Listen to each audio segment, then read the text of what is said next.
My name is Juan. If y'all didn't already get that on my channel. But today I'm gonna be talking about my life story. So I'm going to get started. So when I was about, I don't remember all of this, but when I was about 2, my my all of my family was taken in by CPS, and if you don't know what that is, it's Child Protective Services. It's where you're taken away from your family due to bad circumstances within your family. So I was taken away, and from what I know or what I've heard, it was about 2 years. When I finally got back with her, I was about 4. A year later, when I finally got back with my mom, it was a year later, I got right back in CPS, and they determined that her rights were terminated. And from that point on, I'm not allowed to see her until I'm 18. Right now I'm 16, so getting close. Not sure if I really want to see her. Just saying. But move on. After that, I bounced around from placement to placement. See, I'm one of the kids in my family that didn't like CPS. I mean, no, but I'm not sure. I'm sure every kid in CPS doesn't like it, but it wasn't just about CPS. It was about the situation I was in. I would act up just to see if I could get my way. So I was just a bad kid all around. I acted up all the time, cursed out every grown-up I saw. I fought a lot, and I acted up in school every day. Couldn't tell me nothing. I was always right. And mind you, I'm only 6, and I'm still like that, but it's gotten a lot better. I've grown up and matured. But I remember some times when I was in my favorite foster home. I was doing good for a while, and then CPS didn't like them because technically you're not supposed to take your foster child out of state. So, but the foster dad was a truck driver, and so I like going with them a lot. So every time I was gone, they knew that CPS knew that I was out with him in another state. So one day they decided to make up a lie and say that I told CPS that my foster family was letting me watch porn with them. So after a few weeks, the court decided that I shouldn't, based off the lie, that I shouldn't be with them anymore. And so I got even more mad. I was mad at the world. So within about 6 months after that, I was in 8 foster homes. And 8 foster homes, yeah. 8 foster homes, and I just couldn't live with myself because I loved that family. I felt like that was my only family I ever had. And then through all of this, I've always been split up from my siblings. So years passed. As years go on, maybe about a year and a half, almost 2 years later, I ended up getting in these group homes for boys because they thought I was mentally not stable. So, and they figured that's the reason why I was acting up so much. Well, it wasn't. They just didn't understand me. And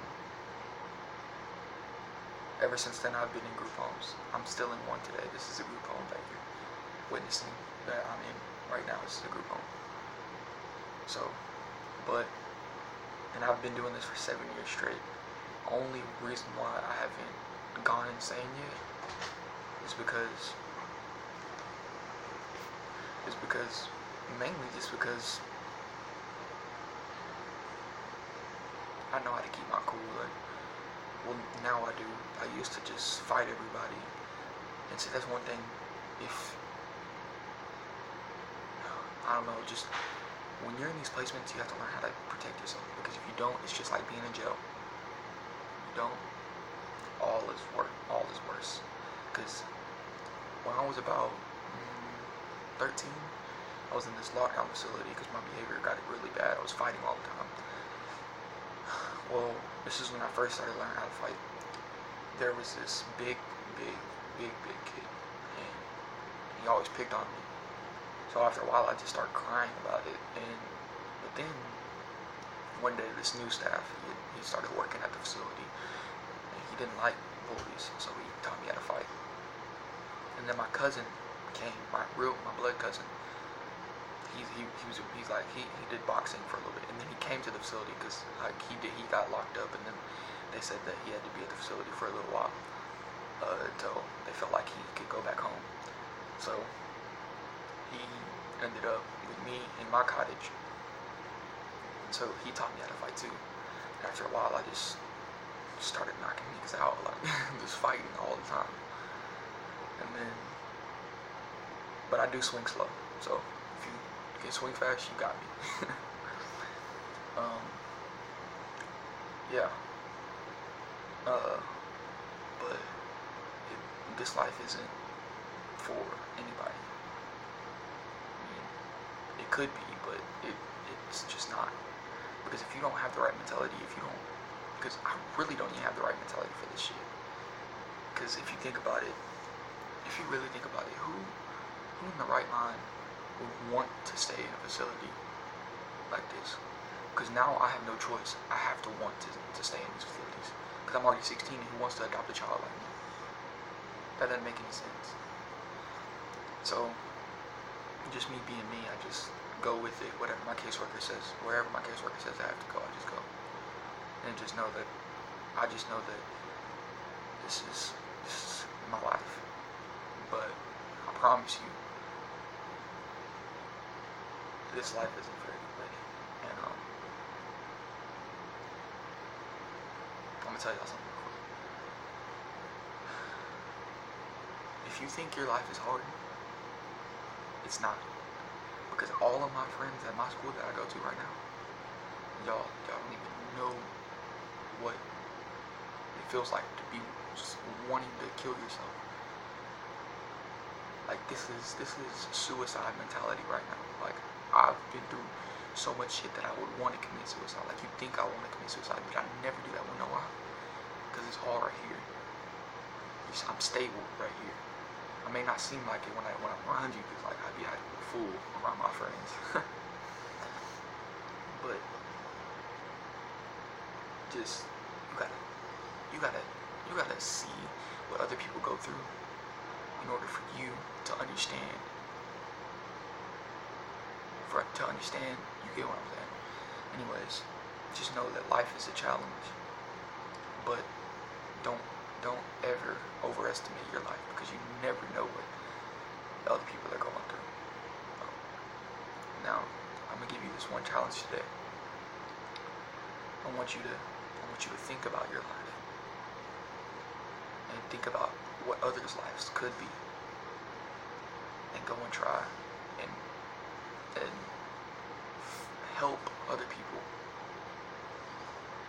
and help yourself at the same time, because that's the only way your life will get better, and others. It's the best way to go about your life. So yeah, that's my life story. Alright, so the video, I want y'all to like, subscribe, do whatever y'all can, because there's more coming.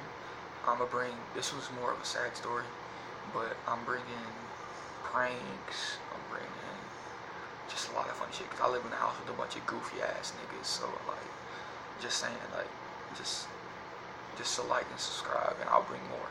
Okay? Alright then, out.